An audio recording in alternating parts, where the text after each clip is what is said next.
Good morning, everybody. Shabbat Shalom. It is good to see you guys. That was awesome worship, by the way. That was really, really something else. Yep. So today for a lot of people, they're celebrating the Shavuot, and we're grateful that they are, that people of Elohim are trying to come back to the ways of the instruction. For us, of course, we're on a little bit different calendar, so I think we're June 7th, so we got a little ways to go. We've been doing all sorts of teaching on Shavuot. We're going to continue with that today as we're talking about the story of the Exodus and the making it from Passover all the way to Mount Sinai. We're going to get to Mount Sinai today, talk more about that. But I wanted to say this week, Judith, who else? I know Jose and Matthew. I think it's their birthday. She celebrated a birthday. Hoppy celebrated a birthday. All sorts of birthdays this week. So happy birthday to everybody. And many, many, many more to come. All right. The notes are out there, guys, if you want them on paper. And, of course, they're online as well. Our opening verse for this morning is going to come from the book of Exodus, chapter 19 and verse 1. And it says the following: In the third new moon, that means the third month, after the children of Israel had come out of the land of Egypt, on this day they came to the wilderness of Sinai. For they set out from Rephidim and had come to the wilderness of Sinai and camped in the wilderness. So Israel camped there before the mountain. This morning, the title and the topic of the message is called Shavuot, a mixed multitude. Shavuot, a mixed multitude. Hopefully you guys can see the picture, whether you're online or you're seeing it here. That, of course, is a picture before Mount Sinai, and all the camp of Israel camped out before it. It's going to be a really important picture as we move on. But Shavuot, a mixed multitude. I know you guys know the prayer here. If you know it at home, please pray with us. Father, give us eyes to see, ears to hear, and a heart that is willing to obey. In the Master's name, amen and amen. All right. Give me just a second here.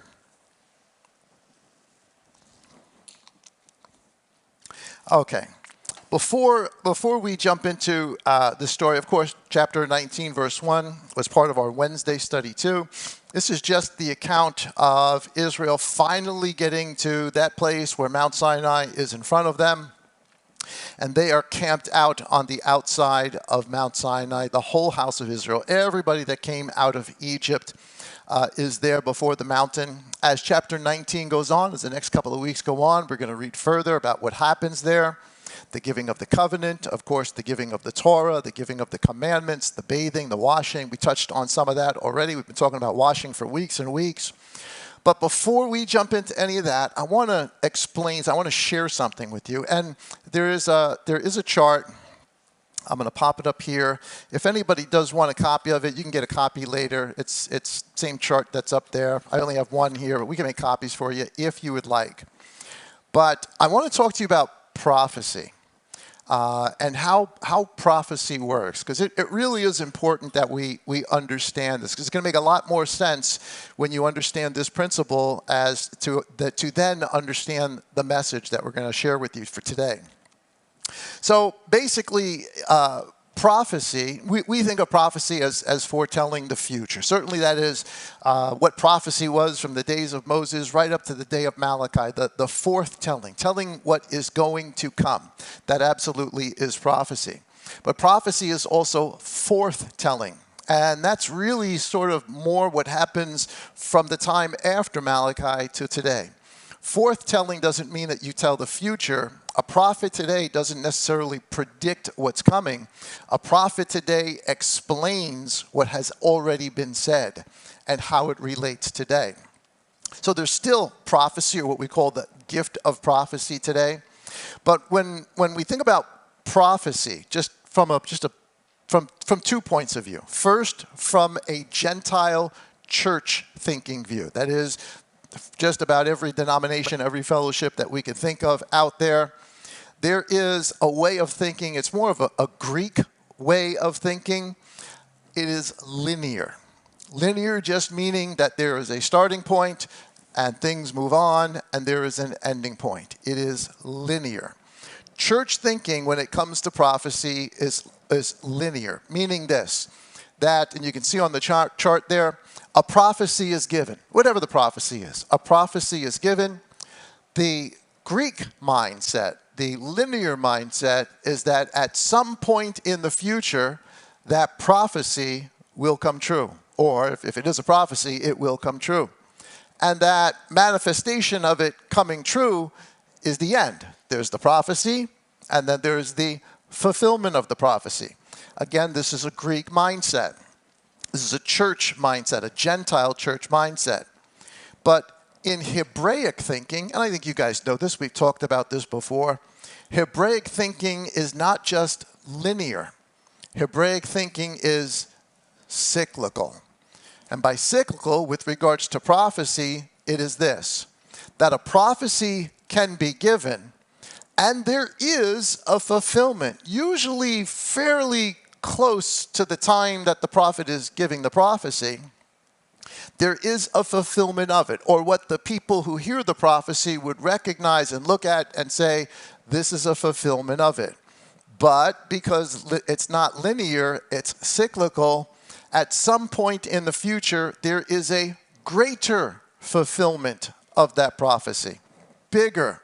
And those that recognize that will recognize that this is a bigger picture of something that was said before. And in Hebraic thought, a prophecy doesn't necessarily just occur once or even twice. It can occur 3 times or more. And on the chart there, you could see after the greater fulfillment, eventually there is the full extent of the prophecy, encompassing everything that the prophecy said. And usually, very, very, very often, it happens in stages. Pieces of the prophecy happen over time until the full extent. These are 2 very, very different ways of looking at prophecy. One is just cause and effect, linear.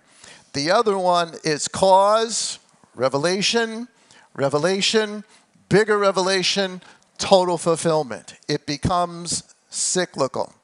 Let me give you an example, one that I think we can all, and I might give you literally dozens of examples of this, but here's a big one, and it certainly relates till today. In the story of Abraham, or Abram and Sarai, of course, Abraham gets called out of Ur of the Chaldees. He goes to the land of Canaan. He's going to be a sojourner there. He's going to be a stranger there. A covenant is going to be made with him, that him and his family are going to inherit that land. But before all of that happens, in the story of Abram and Sarai, a famine occurs in the land that he is in. And when the famine occurs, Abram and Sarai go down to Egypt. And when they're in Egypt, of course, you know the story, his wife gets taken as part of a harem, part of the actual Pharaoh's harem. She gets put, follow the imagery here, she gets taken as a slave.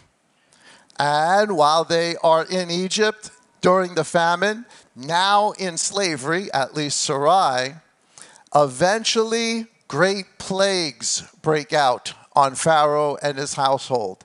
And they realize why the plagues are there. Of course, the story of Sarah comes to light. And Pharaoh tells them to leave. But they don't just leave. Pharaoh gives Abram great wealth. Lots of cattle and sheep and goats and whatever it is that there was. That is a prophecy. Well, it's a story, right? It's an event. It's a historical event. But it's also a prophecy because really everything in Scripture is prophetic. So that is a real event that occurred. Then we fast forward in time. That prophecy happens over again, except this time it is in a greater fulfillment. This time it is the whole house of Israel. Jacob and his sons, after Joseph, of course, goes down to Egypt, Jacob and his sons go down to Egypt. Why? Because of a famine. And eventually, while they're in Egypt, though things start off really good in the beginning, ancient Israel becomes a slave to Pharaoh. And after great plagues, Elohim has the house of Israel exit, or in an exodus, leave Egypt, but he gives them great wealth from Egypt, the gold and the silver and all the things that they collect from the Egyptians. Guys, isn't that the same story? Of course it is. It's a prophecy, and then it is another fulfillment of the prophecy. So that's two, the prophecy and then the fulfillment. But there is an even bigger fulfillment of this. We would know this as the story of Judah or Judea, the story of the Jews in the 1st century with Messiah. Messiah comes, and Jerusalem, when you read the book of Revelation, Jerusalem is described as Sodom and Egypt. And it says, and it tells us we're talking about Jerusalem. It says that's the place where the master was crucified. Jerusalem had become an Egypt to the house of Judah. They were in a famine, not a famine of bread.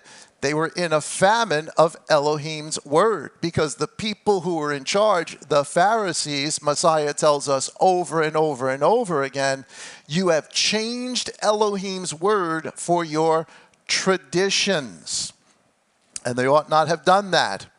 And the master tells us in the gospel story, so not only are they in Egypt, not only are they in a famine of Elohim's word, but the Messiah tells them that they are in slavery to sin.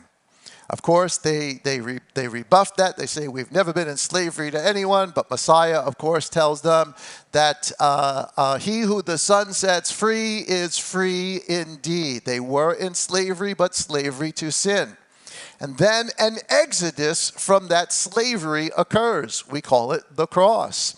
Messiah's death and resurrection becomes the exodus out of that slavery. And then great wealth is poured out on the house of Israel. What wealth? The Spirit. The Spirit of Elohim on Shavuot winds up being poured out gifts. We call them gifts, the gifts of the Spirit. Just like the gold, the silver, all the other stuff that in the other stories they got coming out of Egypt, there are also gifts. That is a much bigger fulfillment of a story. So now we've got a story that has actually happened 3 times. And it is my supposition, my belief, my understanding, it's going to happen again. Except this time it will be the full extent of the prophecy. So can everybody understand what I mean by cyclical versus, okay, he said they're going to be in Egypt. They were in Egypt. They got out of Egypt. Prophecy's done.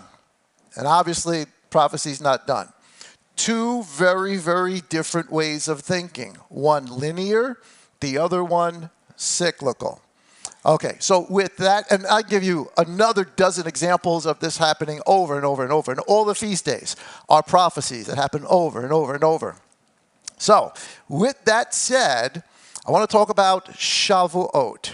This is right out of Leviticus. This is the actual text that tells us what to do, or told ancient Israel what to do on Shavuot.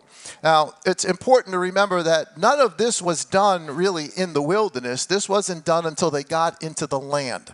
That is Shavuot. That is this Feast of Weeks, which is also a feast of first fruits, because that's the time you bring in all of your grain. We just finished reading the text, your tithes, all the rest of that. But it was something that was supposed to begin once they got into the land, because it was an agricultural holiday.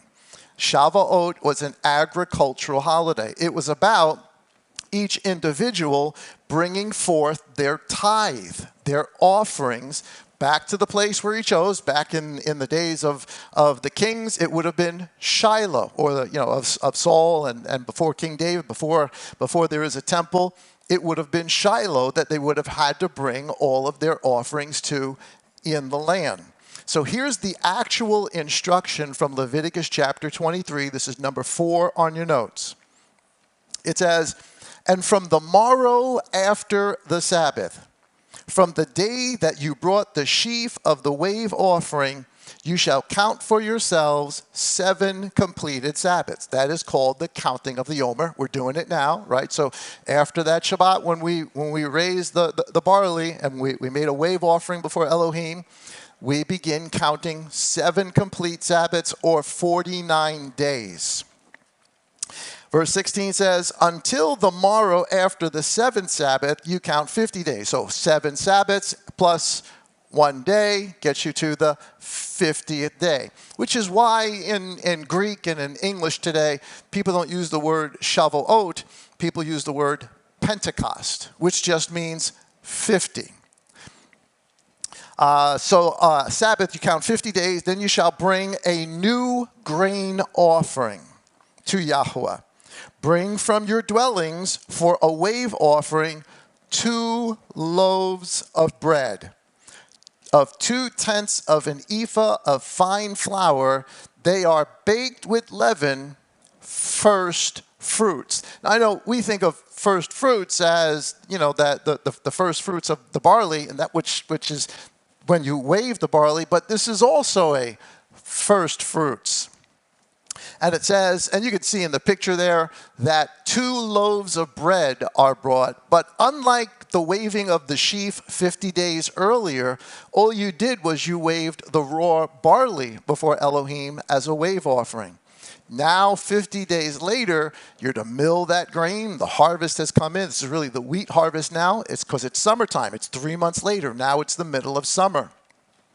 The grain gets milled down, and 2 loaves of bread are to be baked. 2 separate loaves of bread that are presented on one plate together and in the hands of the priest, not at the altar. This doesn't get burnt on the altar. This comes before the altar, and it gets waved. Not as 2 individual loaves of bread. The 2 individual loaves of bread are now one offering. Listen to what I just said. The 2 loaves of bread that have leaven in it. That's another message for another day, maybe next week. Because if you think about it, there's no offering that you're supposed to bring of any grain offering that's supposed to have leaven in it. You weren't allowed to give an offering that had leaven in it, except this one. This one, he waves the bread as a wave offering before Elohim as a single offering. Though they are 2 separate loaves of bread, they are considered one. They're presented on one plate. They're considered one before Elohim. They are waved as an offering, a single offering before Yah. And it goes on to tell us, it says that besides the bread, you shall bring 7 lambs, a year old, perfect ones, and 1 young bull and 2 rams. They are ascending offerings, burnt offerings, with their grain offering and their drink offering, offerings made by fire for a sweet fragrance to Yahweh. And you shall offer 1 male goat as a sin offering, and 2 male lambs a year old as a slaughter of peace offering. And the priest shall wave them beside the bread of the first fruits as a wave offering before Yahweh, besides the 2 lambs. They are set apart to Yahweh for the priests. And on the same day you shall proclaim a set-apart gathering for yourselves. You do no servile work on it, a law forever in all your dwellings throughout your generations. So this day, Shavuot, which to us always falls on the first day of the week, or what we would call Sunday, is a Shabbat. It's not just a Shabbat, it's what's called a High Shabbat. So when this holiday comes around, there's actually back-to-back Shabbats. There's the Friday to Saturday, then the Saturday to Sunday. So it's a big weekend, which means there's a lot of preparing to do since it is Shabbat. But the core of this that I want you to see is not necessarily what the priests are doing with the offering, because we can't do that, right? There's no temple, there's no tabernacle. But the bread is what I want you to focus on as to what that represents. These two loaves that get brought before Elohim and waved as a single offering before them. In the story of Messiah, the historical account, it's the first century. It's really between 30 and 33 AD. The crucifixion happens. Of course, Messiah famously prophesies in Matthew chapter 24 and also in Luke chapter 21 that the very temple itself is going to come down, that not one stone is going to be left upon another, that Rome is going to come in. They're going to encircle the city of Jerusalem. They're going to destroy the city. They're going to destroy the temple because they did not recognize the day of their visitation. And of course, they reject the Mashiach. And of course, in 70 AD, some 40 years later, so Messiah makes that prophecy, let's just say 30 AD. It's not until 70 AD that the prophecy is fulfilled. How does prophecy work? It's not linear, it's cyclical. So the first real fulfillment of it is 70 AD, because everything Messiah says is going to happen, happens. The temple is destroyed. Rome comes in, destroys Jerusalem. Many, many, many, many people die. Many, many people are taken as slaves. A horrible and terrible time. But the net result of all of that becomes that the temple in Jerusalem is gone. The priesthood in Jerusalem is gone. There are no more priests. They've been killed. They've been murdered. There are no more priests. And then around 70 or so years later, they revolt against Rome again. And this time, Rome comes in and crushes them for good. This is called the Bar Kokhba revolt. And this time, Jerusalem is taken from them. There's a small remnant of Jews that do remain, but the vast majority of Jews are out of Jerusalem. Eventually, the Jerusalem gets renamed as Capitolina. Anything Hebrew has now been removed. So you've got two horrible things that go on between 70 AD and 136 AD.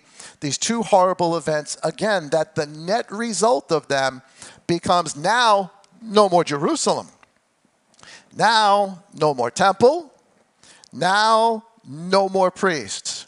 So if the Sadducees are gone, well, we know we've talked about the Zadokites, those priests, the Essenes. They're believers. Most of them become believers in Messiah. The Essenes become the early believers in Messiah. But as far as the temple structure, the authority structure in Jerusalem, the priests are gone. The high priest is gone. Who are the only people left? Pharisees. The rabbis are left, and they take control. And it becomes their intention to continue on, even though there's no temple, there's no Jerusalem, there's no priest. They want the culture to somehow continue on. Understandable. The problem is, what has the Messiah told us about the Pharisees and even the Sadducees?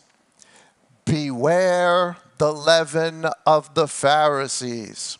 Beware it. They are the blind leading the blind. They are trees that Elohim has not planted. They were not the structure of authority that came from Elohim. But Messiah does say, if they're going to sit in Moses' seat, that is to teach Torah, fine, do what they say. But don't follow what they do. So, who's left in charge? Trees that Elohim did not plant.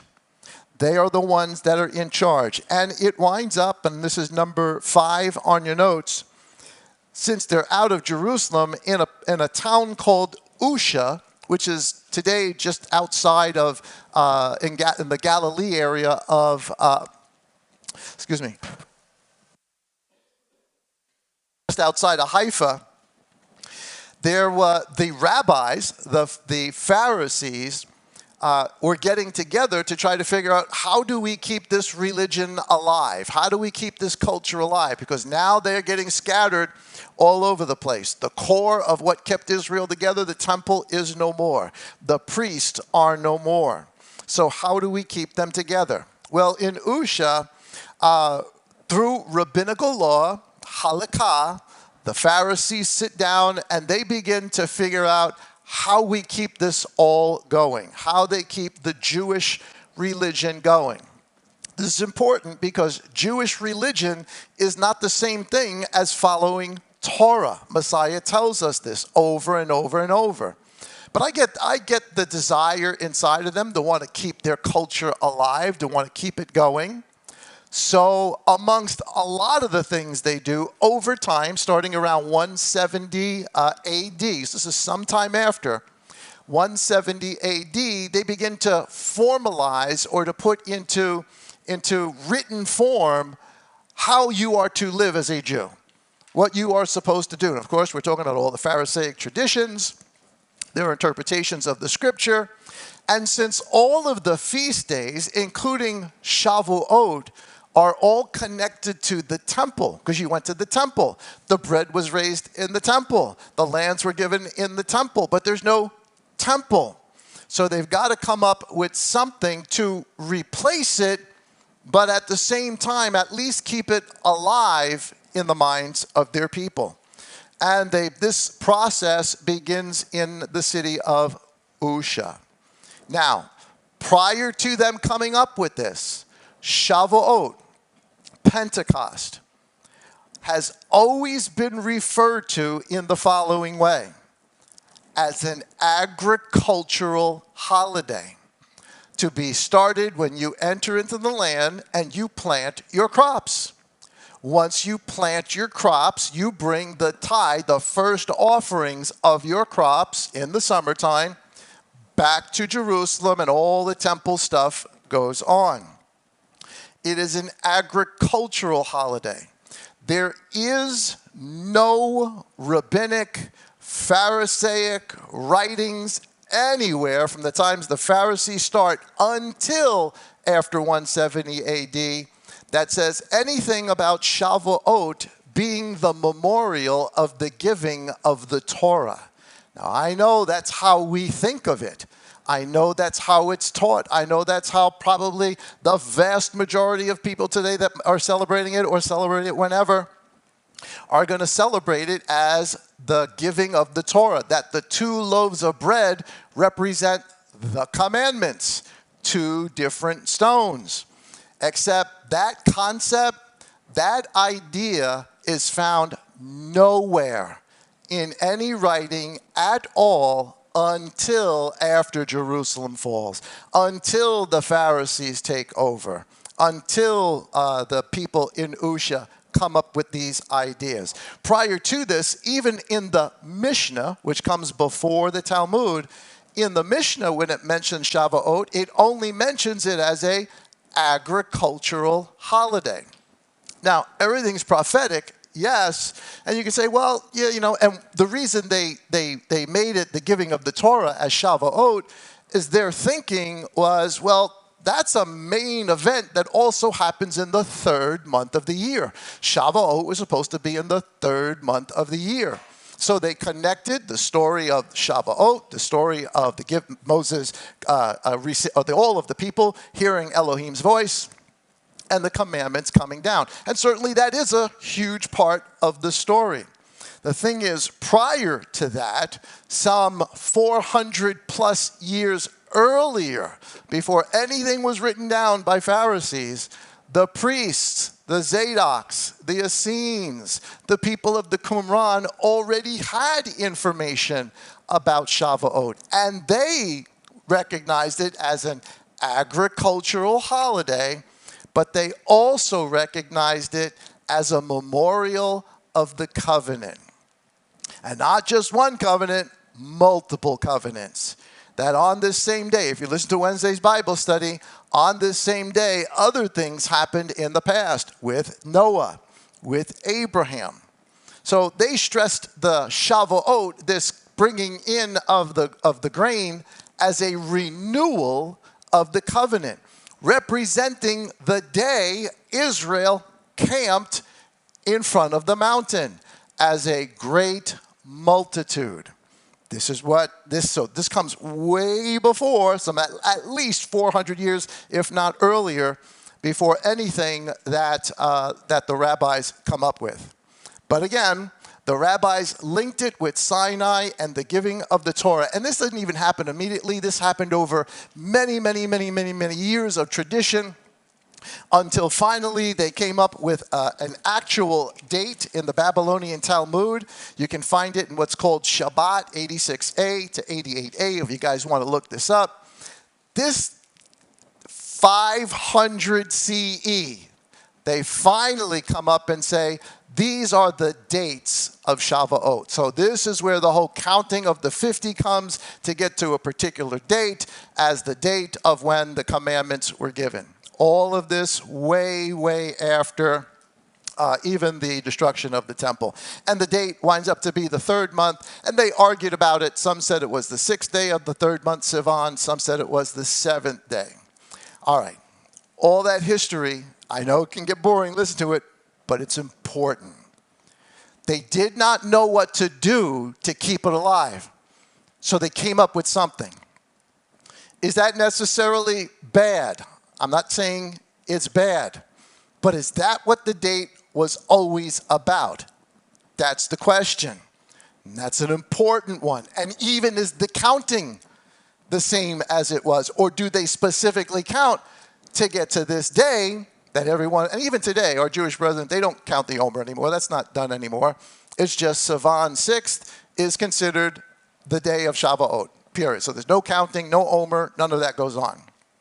All right, all of that today. So this agricultural holiday, why would Elohim give this agricultural holiday right after the story of Passover, unleavened bread, first fruits, count 50 days, you're in the middle of summer, and now you bring your harvest? Why do that? Because it is prophecy. Everything's prophecy. How many times have we read, go back to when you're reading the book of Revelation, how many times, or not even just in the book of Revelation, how many times is the harvest reckoned to the reaping in of souls? All the time. We sing songs. The church has sung songs for the last, I don't know how many, almost 2,000 years. Remember the song? Remember the hymnal? Bringing in the sheaves, bringing in the sheaves, we will come. Right, remember that? Well, what is that? That's Shavuot. That's harvest. So harvest becomes synonymous biblically with the bringing in of people. So now it makes a little bit more sense, knowing what we know now. Why would Elohim give this as an agricultural holiday? Because it means something as a prophecy. It's real, and each day you do it, each year you do it, it's fulfilled. But it also has a what? A bigger meaning. And it doesn't just have that bigger meaning, it also will have a what? A greater meaning as well. So the question is it the bigger or greater meaning that the rabbis have told us? Or is it something else? All right, so the harvest. And of course, the renewing of the covenant, because this is what the priest had always believed prior to, that Shavuot was reminiscent of the giving of the covenant, of the representation of the people coming before Elohim to receive the covenant. All right. Whew. Exodus number 12, number 6 on your notes. All of that to get us here. This is the story of coming out of Passover. I want to go back. I want to go, as we do, I want to go around the mountain a couple times.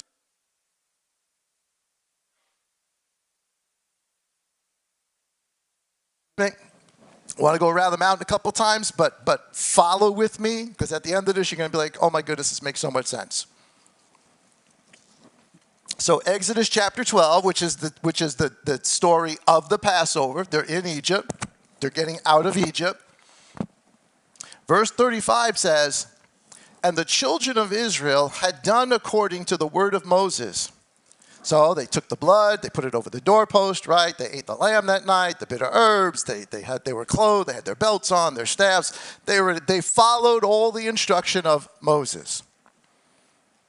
And they had asked from the Egyptians objects of silver and objects of gold and garments, just like we said with Abraham. It's happening all over again. They're going to get all of this material wealth as they leave Egypt. Verse 36.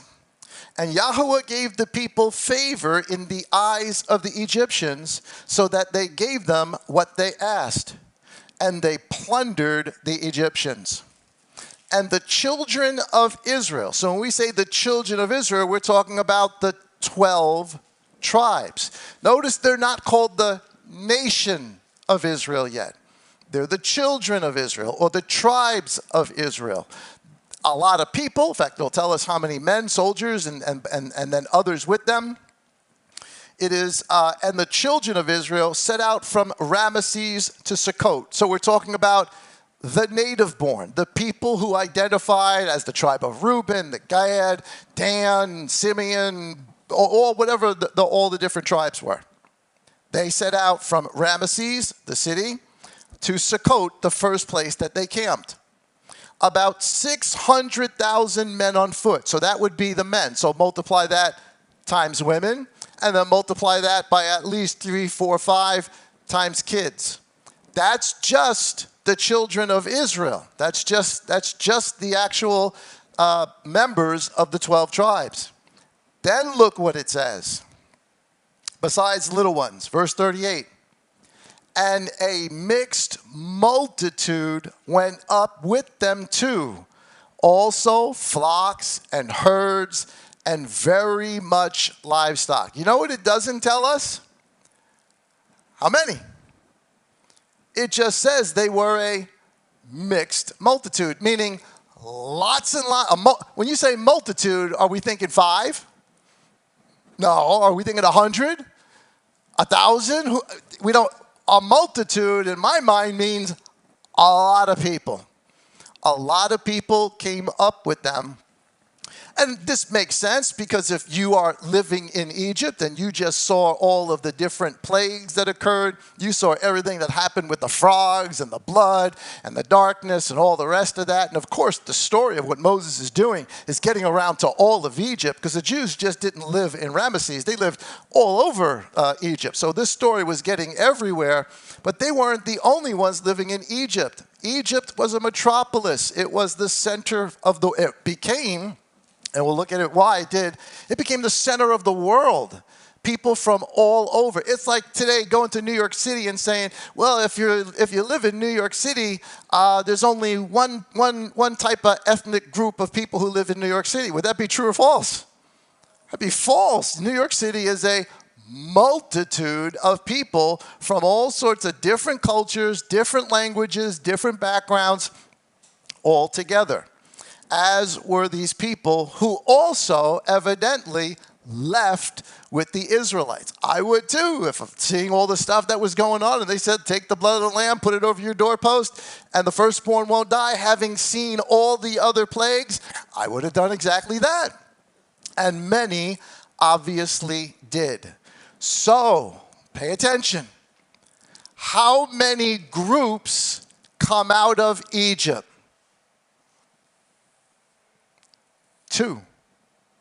The native born, all 12 of the tribes and their families, and the multitude of nations, the multitude of people. It doesn't just break them up by nation, how many, it just nations. And I guess the way we would say it today, or the way our Jewish brethren would say it, is you have the native born, and then you have the goyim. You have the Gentiles, made up of all sorts of different cultures, but they are lumped together as one group. So technically, how many groups came out of the Exodus? Again, 2. And here's why. The story of this multitude begins much, much earlier, because Elohim's a great storyteller, and every story is prophecy. It doesn't begin in Genesis 47, but we're going to pick it up in Genesis chapter 47. This is the story of Joseph. Joseph, if you remember, the youngest of his brothers, has the dream. All the sheaves, right, all the grain, which represent his brothers, are going to bow down to him. The sun, the moon, and the stars are going to bow down to him. They don't like that. They take Joseph. They take him. They put him in a pit. They take his clothing that his father gave him, his long sleeve robe. It's a robe of many colors, but it really kind of reflects the long sleeves. He's the manager of his brothers. They take it and they rip it up and they put lamb's blood on it and they present it before their father, Jacob, and they say, Joseph is dead. Meanwhile, he was in a pit and he gets sold to where? Egypt, where he has a really difficult time, but Elohim exalts him. Without getting through all the story, it winds up eventually, because he is able to interpret dreams for the two prisoners in jail with him, he interprets the dreams of Pharaoh. And Pharaoh's dream is of 7 really fat cows and 7 really, it says gaunt, skinny, sickly looking cows. And the same with grain. And Joseph realizes, because Elohim has given him insight, a famine is coming. Actually, 7 years of plenty are coming, and then 7 years of leanness is coming. Pharaoh is so impressed with this that he winds up putting Joseph in charge of making sure there's enough food. Actually, he makes Joseph second in charge, regent under Pharaoh. There is no one higher than Joseph except for Pharaoh. Joseph, of course, marries Egyptian women, and he has children of his own. Here is Genesis chapter 47 and verse 13. It says, now there was no bread in all the land because the scarcity of food was very severe. So this is at the time when things are going scarce. And the land of Egypt and all the land of Canaan became exhausted from the scarcity of food. The land of Egypt is in the continent of Africa. The land of Canaan is in what we would call Asia, but it's what we would call the Middle East. This was not a small famine. This was a huge deal that affected 2 different ethnic, geological, cultural, even more than that, peoples. It goes on to say, and Joseph, verse 20, and Joseph brought the entire land of Egypt for Pharaoh. So people would come, now that he's had 7 years of plenty, he would sell them grain, and people would pay anything they could because nobody could eat.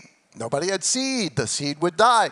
So Joseph made lots and lots of money for Pharaoh. After the money runs out, then people start selling their land to Joseph. And of course, that goes to Pharaoh. So Joseph becomes extremely wealthy, as does Pharaoh become extremely wealthy. So Joseph is in Egypt.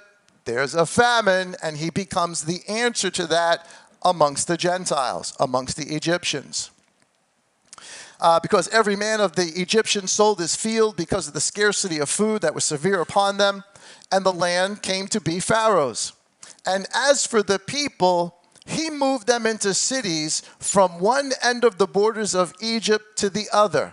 So the people that are coming to Joseph, you can see in the picture there, just a little AI rendering, there's Joseph sitting as a Pharaoh. He is second under Pharaoh, and not holding court, he's holding sales. People are coming in, dignitaries are coming in from all the nations around him, and peoples and families and towns and tribes are all coming to Egypt because there's food in Egypt, because Africa and the Middle East, Canaan, are in the midst of a famine. And this is happening year after year. First year, not so bad. Second year, things are getting bad. Third year, not only do they wind up going to Egypt to buy and sell and give everything, they wind up, many of them, staying there, living in Egypt, including Joseph's brothers, because eventually they come down. Jacob sends them doesn't know it's Joseph, but he sends them to Egypt because everybody knows there's food in Egypt. And this is the whole story of Joseph revealing himself to his brothers. All of that mess goes on. His brothers, this is chapter 50, verse 20. They were afraid because they're the ones that sold Joseph into slavery. They're thinking he's going to take it. He's Pharaoh, so what is he going to do? He's going to kill us. Of course, he doesn't. Listen to what Joseph says. Now, this is after their father dies, just to comfort them. He says, and you, meaning his brothers, the 12, the 11, and you intended evil against me, but Elohim intended it for good in order to do as it is this day, to keep a great many people, a multitude of people alive. So we look at the story and you can say, well, Elohim sent Joseph there to preserve his brothers, the 12 tribes of Israel, and you would be accurate in that. But that's not the only reason he sent Joseph there. He sent Joseph there to save the whole world. All the people starving in Africa, Egypt. Here's just a quick list. From Canaan would be all the ites, Jebusite, the Canaanite, the Hittite, all the different ites that are mentioned. There's all sorts of different ites, all the different clans and groups. Some of the major cities was Hazor, Megiddo, Jebus, which later becomes Jerusalem, Shechem. These are all major, not cities in our context, but major people groups that all are in famine and are all going down to Egypt to get food. But it's not just there. It is also happening in Syria, the Hyksos, in northern Egypt. It's happening to the Nubians in Africa, to the Cushites, the African nations. This is happening to the Libyans. It's happening to the Midianites. It's happening to what would later become the Arabians. It's happening to the Hittites, what would become Turkey. This is affecting people from all over the known world of that day. And they come to Joseph, and as time goes on, once everything is sold, many of them wind up living there. As we just read, he sent all the people to the cities, including his brothers. They get the land called Goshen, where the house of Israel lives under the favor of Joseph until another king comes. Number 8 on your notes. Just before Jacob dies, he goes to bless his children, all of his sons.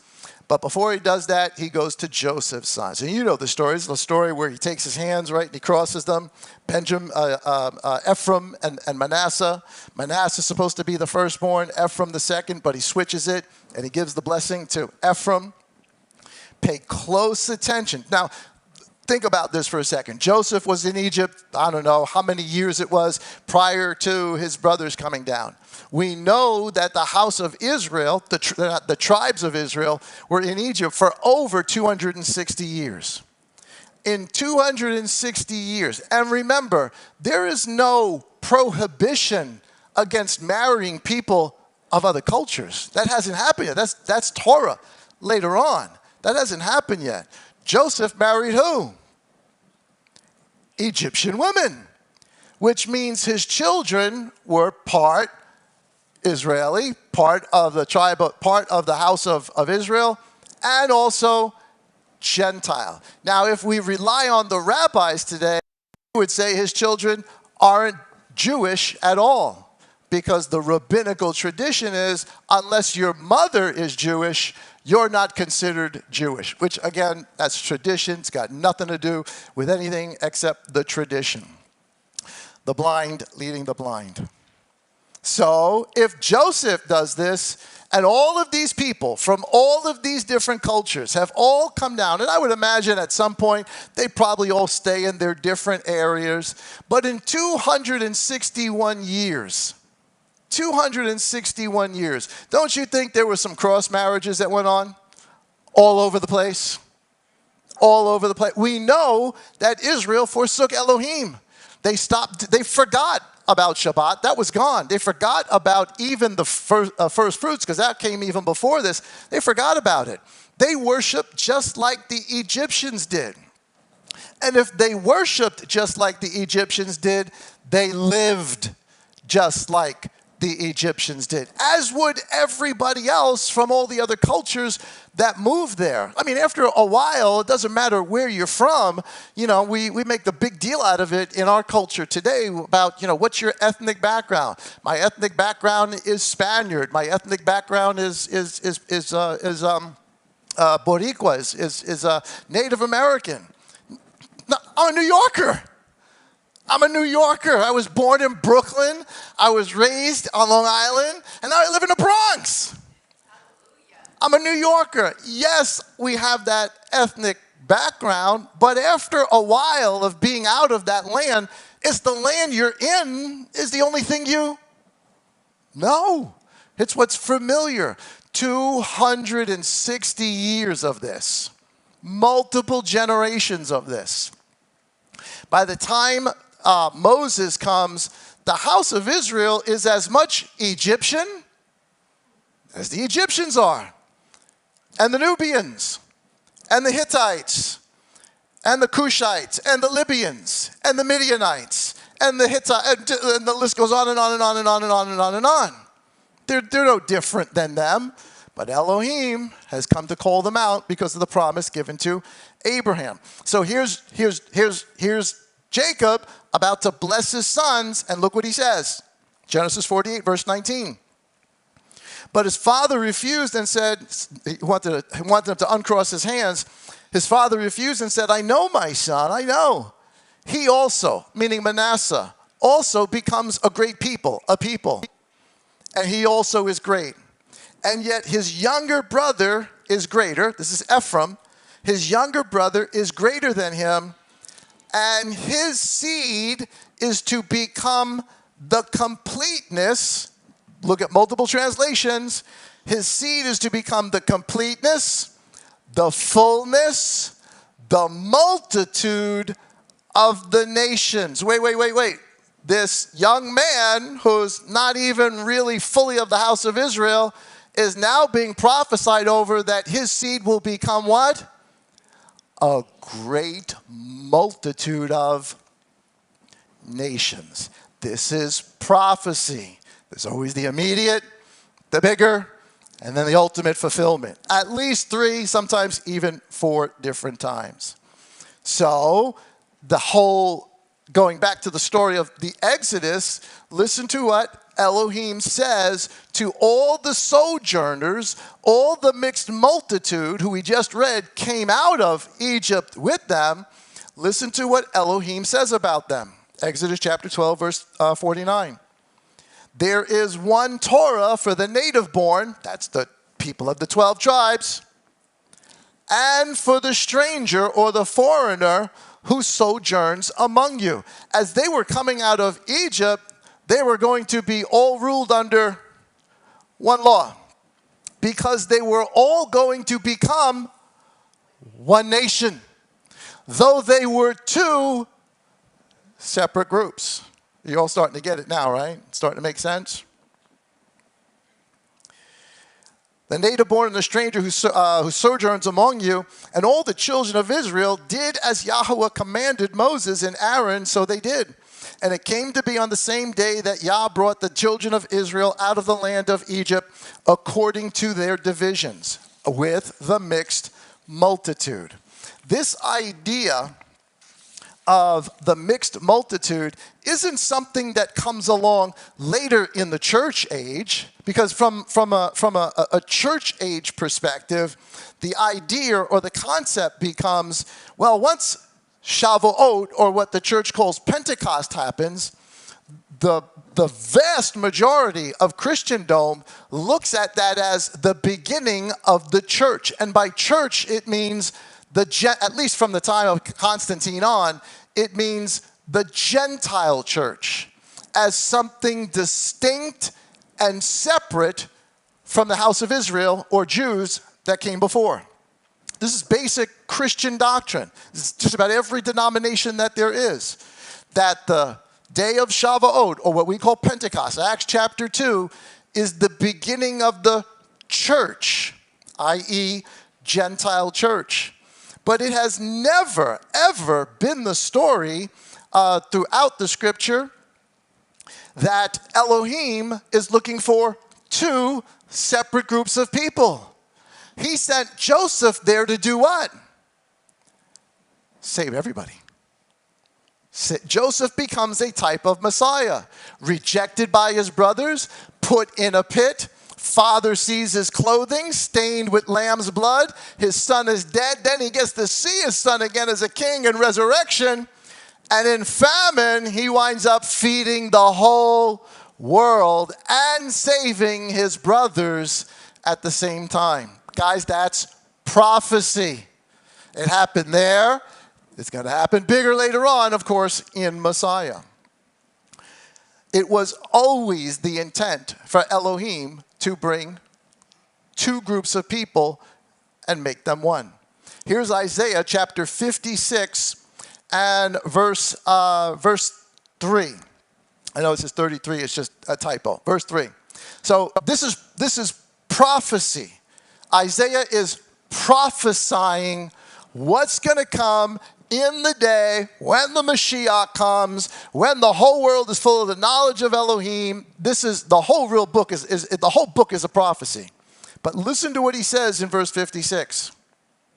He says, "And let not the son of a foreigner, a sojourner," which would be a Gentile, because things wound up changing between the time that they got in front of Mount Sinai and the time Isaiah is writing. And even more so later on when the Pharisees come. Because by the time the Pharisees come, there is such hatred, such disdain, such animosity, such enmity between the Jewish people and the Goyim. For lots of good reasons. Babylon, Persia, Greece. There was a lot of hard things that went on. And the doctrine became they're them, and we are us. It's the they-them thing. But Isaiah says, listen to this, "And let not the son of a foreigner who has joined himself to Yahuwah speak, saying, Yahuwah has certainly separated me from his people." Guys, I want to read that again. The prophecy becomes, do not let a Gentile who says they love Elohim ever say that Yah has separated me from his people, and yet what have we done? Exactly that. We said, no, he started the church at Pentecost, the Gentile church, and we are separate and distinct. Dispensationalism, separate and distinct. We're not the same people. That's not the story. It has never been the story. It says also the sons of a foreigner who joined themselves to Yahuwah to serve him and to love the name of Yahuwah, to be his servants, all who guard the Sabbath and not profane it, and are holding onto my covenant. Them I shall bring to my set-apart mountain, and let them rejoice in my house of prayer. That's what we just read in the text that we Deuteronomy. When you came to Jerusalem, you partied. You had a great time. You rejoiced. It was a festival. It was a big deal. Here he's saying, don't let the Gentiles say, I'm not part of the house of Israel. I love Yah, but I'm not part of them. He's saying, no. If you keep the Sabbath, this is prophecy. If you keep the Sabbath, if you keep the covenant, I'm going to bring you to my set-apart mountain. How many across the entire board, I don't care what denomination, what people it is, who does not want to go to the set-apart mountain of Elohim? We all do. Except here he's telling us how. And let them rejoice in my house of prayer, his temple. Their ascending offerings and their slaughterings are accepted on my slaughter place. For my house is called the house of prayer for all the peoples. Verse 8, the master Yahuwah who gathers the outcast of Israel, that's the 12 tribes, the northern house gets scattered, then the southern house gets scattered. He's saying Yahuwah who is going to regather the house of Israel, I gather still others to him besides those who are gathered to him. Who are the others? The Gentiles, the multitude. Here it is telling us the same story we already saw, or at least talked about, in the story of Joseph. The great multitude in the story of the Exodus, the great multitude, the two different people that stand before the mountain, the 2 loaves of bread. Here he's saying it again. There's 2. There's the house of Israel, the native born, but I have others who also love Elohim and keep his Sabbaths and keep his covenant and do those things that they are supposed to do. So, number 9 on your notes. Again, for almost 1,600 years, really since the time of Constantine, the Nicene Council, Christianity has done everything that it could to separate itself from its Hebrew background, including kicking out anyone who was Hebrew, including burning any text or scriptures that were Hebrew, including killing those who were Hebrew. And they made it a religion palatable to the Romans. They modified it. They changed it. They were doing no different than the rabbis were doing in 170 AD, trying to make it palatable to the people who are now scattered so that we can at least all believe the same thing and do the same thing. And the idea was that this was the birth of Gentile Christianity, because basically just across the board for the last 1,600 years, the idea is that the church is Gentile solely. Now, obviously, there's smidgets of people who are Jewish who come in, but predominantly and in totality, it has been thought of as a Gentile organization, something different. The first fruits of the harvest were 2 separate loaves, Shavuot, but they were one wave offering. Acts chapter 2, verse 7, the day of Shavuot in the book of Acts after Messiah. Look what happens. And they were all amazed that they're speaking in all the different languages. We'll get into that in the upcoming weeks. But it says, and they were all amazed and marveled, saying to each other, look, are not these who are speaking Galileans? And how do we hear each one in our own language in which we were born? Parthians, Medes, Elamites, those dwelling in Aram Naharim, both Jew and Judah, Cappadocia, Pontus and Asia, visitors to Rome. You know what this is the list of? Same list of the people who came to Joseph. Nations from all over the world, from Africa all the way up the Middle East to Turkey, who came for bread. And they're saying, we hear them in our language, but it's not just them. Look who else is there. It says both Yehudim, Jews, and converts. This is important. Some of our versions may say proselytes. Converts were Gentiles who wanted to love and believed in the Elohim of the Jews and were indoctrinated, were brought into Judaism through their traditions. You had to learn so many books, you had to do so much study, you had to quote so many things, you had to be able to quote a book, and you had to be circumcised. This was Jewish tradition. So these proselytes, who no doubt love Elohim, but they are what? Gentiles. To the Jew now, if you went through all of that stuff, now you would be considered part of Judah or Israel. But these were converts. These were Gentiles. But it's not just them. So you got Jews, you've got converts who are Gentiles, and you had Cretans and Arabs. This is 2 totally different groups of people. It's talking about the worst of the worst. The Goyim were also there in Jerusalem listening to this. So you've got people, believers, Jews, that are mixed from all over the world, representing every nation there is, at least in that particular day. And you've got converts who are Gentiles, and you have other Gentiles who aren't any of that, just Goyim, and we hear them speaking in our own tongues the great deeds of Elohim. Who's here at this day of Shavuot? All 12 of the tribe of Israel and a mixed multitude from the nations. this becomes another fulfillment of the day that they stood before the mountain as two separate groups of people who are now going to be made one in covenant with Moses, but now here in Acts chapter 2 are going to be made what? Everything is cyclical, not linear. And the story doesn't change. If the story becomes now he's separating the groups and they have nothing to do with each other, and the group now that's being started doesn't have to follow any of the instruction, doesn't have to keep any of the laws, doesn't have to follow any of the Moedim, can make up their own Moedim, create their own priesthood, make up their own doctrines which have absolutely nothing to do with what came before. If that's what Elohim did, then all the rest of the stories we just read mean absolutely nothing. And prophecy falls apart. But it doesn't.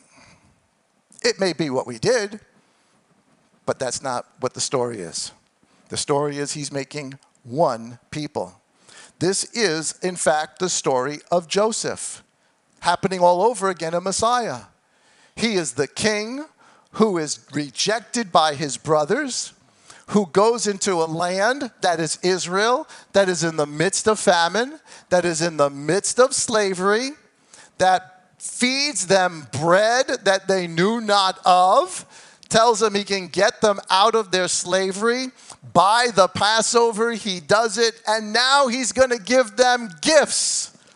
All the gold and silver and stuff that came out of Egypt with Abraham, all the gold and silver and animals that came out of Egypt with Moses, is now a gift going to be poured out again upon his people, except this time it's going to be the gift of the Spirit. Everything is cyclical. Everything's connected. It is the story of bringing bread to a world that's in famine. And they are going to be one nation who will eventually be brought to the mountain. Shaul understood this. Saul understood this. Many today don't. Many within within the world of Christendom don't. But Shaul did. And unfortunately, we read Shaul and people just miss it. Just eyes are closed off to it. Listen carefully and see if you do not see what I see. Romans chapter 12, verse 25. Saul says, for I wish you, when Saul is speaking and he calls them you, he's speaking to the Gentiles who are coming into faith.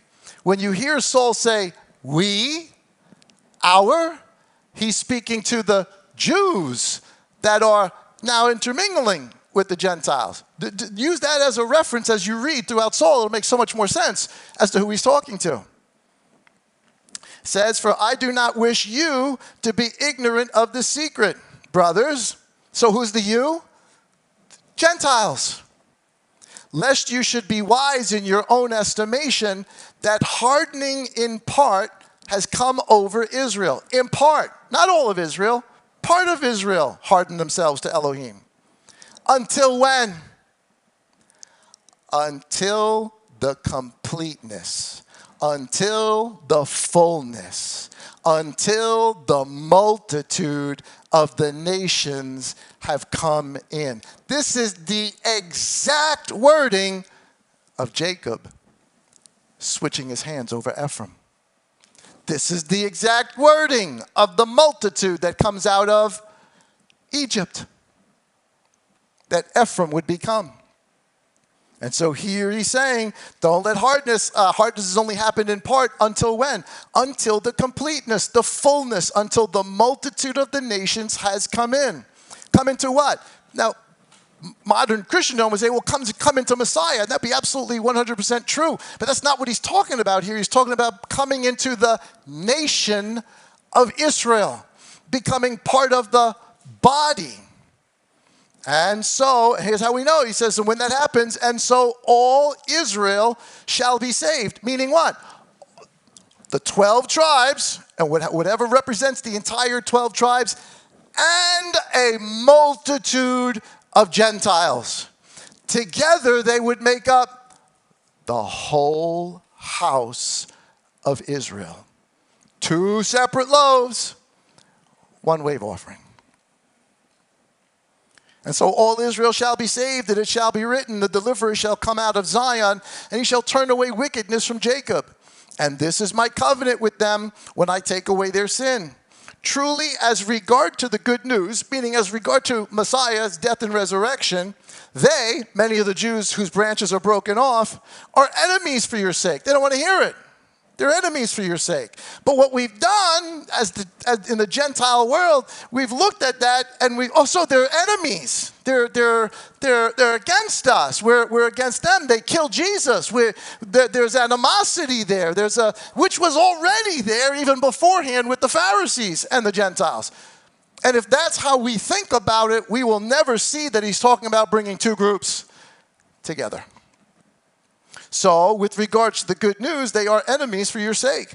But concerning choice, Elohim chose them. But concerning choice, they are beloved for the sake of their fathers. For the gifts and the calling of Elohim are not to be repented of. Another version says it differently. The gifts and the calling of Elohim are irrevocable.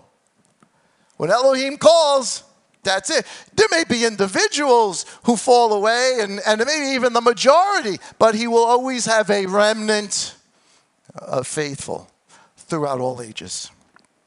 Is Saul talking about 2 different? Matter of fact, he's actually warning the Gentiles not to become arrogant against them. And yet, what did we do? Exactly that. Exactly that. Here's Messiah. John chapter 10, verse 16. Messiah says, I'm the good shepherd, should be familiar to all of us. And other sheep I have, now I put the PDP in there. The other sheep I have are a multitude of the nations, or the completeness of the Gentiles, which are not of this fold, the native born, the house, the 12. I have to bring them as well, and they shall hear my voice, and there shall be 2 separate groups who are so different, with different holidays, different concepts, different holy days, different celebrations, different doctrines, and different gods even. Is that what he said? Come on now, is that what he said? No. I have to bring them as well, and they shall hear my voice, and they shall be one flock. Now, I put the PDP in there. One nation. And they shall have one shepherd over them all. The King of Israel. Number 11. Fellow citizens, not a separate church. Ephesians chapter 2, verse 11. I couldn't parse this apart. There's just so much that needs to be understood. Saul, again speaking to you. When he speaks to you, who is he talking to? Gentiles. Therefore remember that you, once nations in the flesh, who are called the uncircumcision, by what is called the circumcision made in the flesh by hands. That's the dividing thing. This was an animosity. They're the uncircumcised. We are the circumcised. Their doctrine of circumcision separated them from the Goyim. The Goyim are dirty. They're unclean. We see Peter goes through this. This was something so ingrained in their culture. Messiah has to drill it out of them. Peter, when he sees the food come down, he's told, take, kill, and eat. It's not about the food. It's about the Gentiles he doesn't want to go to. Because he's so wrapped up in the whole Jewish culture thing that we cannot even be in the same house as them. He's wrapped up in it, and so are others. Saul rebukes them later on for the same kind of thing. It's hard to shake off prejudice that you've had for generations and generations and generations. But now Saul's realizing we're becoming one. So that's what he's talking about. They call you uncircumcision, you call them circumcision. That at that time, you Who's the you? Gentiles. At that time, you were without Messiah. You were excluded from the citizenship of Israel. You were not citizens of the house of Israel. And strangers, foreigners, from the covenants of promise, having no expectation and without Elohim in the world. This was the condition of the Gentile nations by the time of the first century. Verse 13. But now in Messiah Yeshua, you once who were far off have been brought near by the blood of Messiah. For he is our peace, who has made both. What two people is he talking about? Circumcision and uncircumcision. Jew and Gentile. House of Israel, fullness of the nations. He has made both one. PDP, one nation. And having broken down the partition of the barrier, having abolished in his flesh the enmity, the Torah of commandments in dogma. Our Christian brethren read that and they're saying, look, Messiah got rid of the Torah. That's what the problem was. He's not talking about the Torah. He's talking about the dogma of men, the instruction of the Pharisees, the religion of Judaism, which separated them. That's what Messiah got rid of, not the Torah.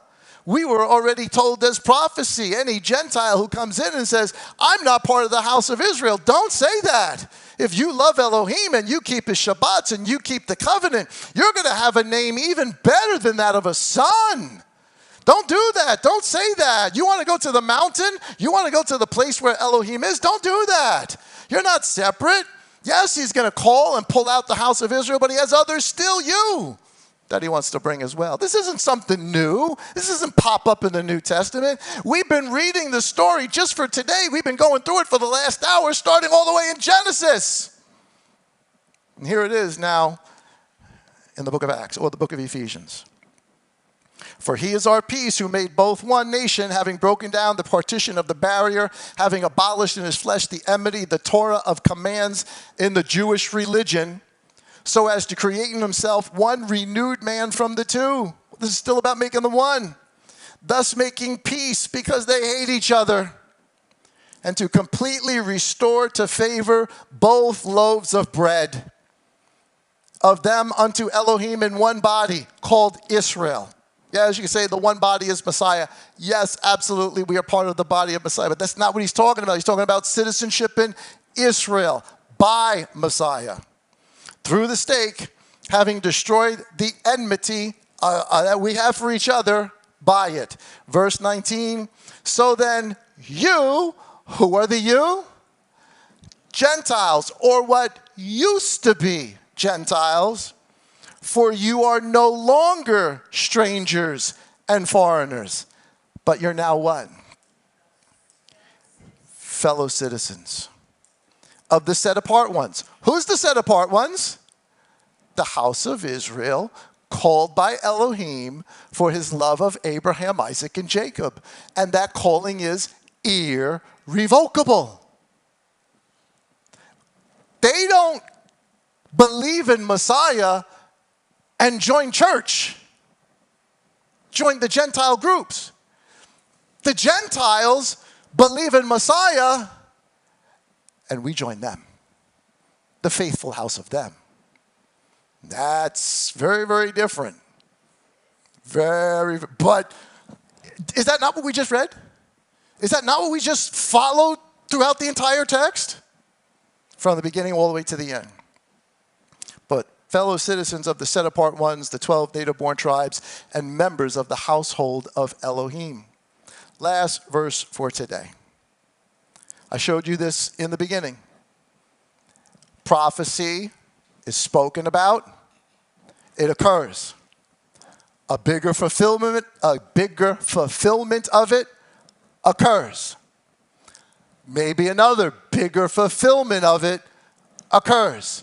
And then, in its grand scale, it occurs. Here is the book of Revelation, chapter 7 and verse 4. And I heard the number of those who were sealed, 144,000, sealed out of all the tribes of the children of Israel. And I didn't print out all the different names. It's all the tribes, except Dan. They switched Dan out, but there's 12 tribes listed there. We're reading Revelation, and in this particular little scene that we're seeing, who is standing there? It says 144,000, which means all that represent all 12 tribes. I don't think that's a literal, it's 144,000. I think this is a representative number, meaning all of the house of Israel. 12,000, 12 is the complete number, the complete government number.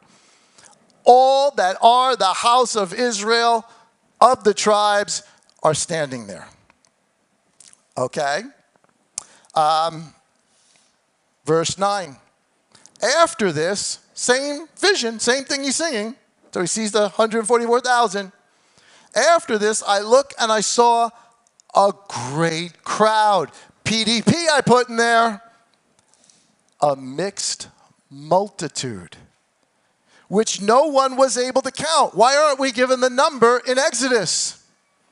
So that it remains consistent throughout the entire story. Which no one was able to count. Out of all the nations and the tribes and peoples and tongues, standing before the throne and before the Lamb, dressed in white robes and palm branches in their hands. And it's because of the palm branches in their hands, a lot of the commentaries say, well, this is a tabernacles scene. I mean, it could be a tabernacle scene because they're holding the palm branches, and certainly the whole palm branch part is definitely part of the whole tabernacle scene. But maybe it is a tabernacle scene. I happen to think this is not a tabernacle scene. I happen to think this is a Shavuot scene. This is the scene, the ultimate fulfillment of two different people coming out of Egypt, going to the mountain to become one people. I think that's what we're looking at here. These are those. And I said to him, Master, you know, he asked who these are. These are those coming out of great distress, having washed their robes, just like they did at Mount Sinai, right? They all had to wash their robes and made them white with the blood of the Lamb. Because of this, the they there, I don't think he's just speaking about the multitude of nations. He's talking about the 144,000 and the multitude of nations who are all wearing white robes now. He's talking about two different loaves of bread. Because of this, they are before the throne of Elohim and serve him day and night in his dwelling place. They've gone to his mountain. And he who sits on the throne shall spread his tent over them. They shall hunger no more, neither thirst any more, neither shall the sun strike them, nor any heat, because the Lamb who is in the midst of the throne shall what them? Shepherd them. I have others who are not of this flock, Judah, the native born. I must bring them, the Gentiles also, to different flocks, and I must make them one flock, and I will be a shepherd over them. I think this is Shavuot. I think this is a picture of Shavuot. The true meaning of Shavuot. Not saying keeping the commandments or remembering them is bad. I'm just saying I don't think that's what this was about. This is about renewing the covenant. It's about bringing two groups of people together. It was about fulfilling the story of Joseph, fulfilling the story of Abraham, fulfilling the story of Israel coming out of Egypt, fulfilling the story of the Messiah. Because the Lamb is in the midst, and he shall shepherd them as one flock or one nation, and he will lead them to fountains of water of life, and Elohim shall wipe away every tear from their eyes. And I could not think of or describe a picture that I could show you that would do justice to this description that we read. Because I like doing the pictures. I think they help. I hope they help kind of give you a visual on things. But I do want to give you a visual of Revelation 7 here. Except it's not that heavenly thing and everybody in white robes. It's that. That's Revelation 7. All of the 12 and a mixed multitude before the mountain that are going to wash their clothes before he comes down to speak. I think that's Revelation 7 and 14. That is Shavuot, a mixed multitude. And that's Elohim's word for you guys for this morning.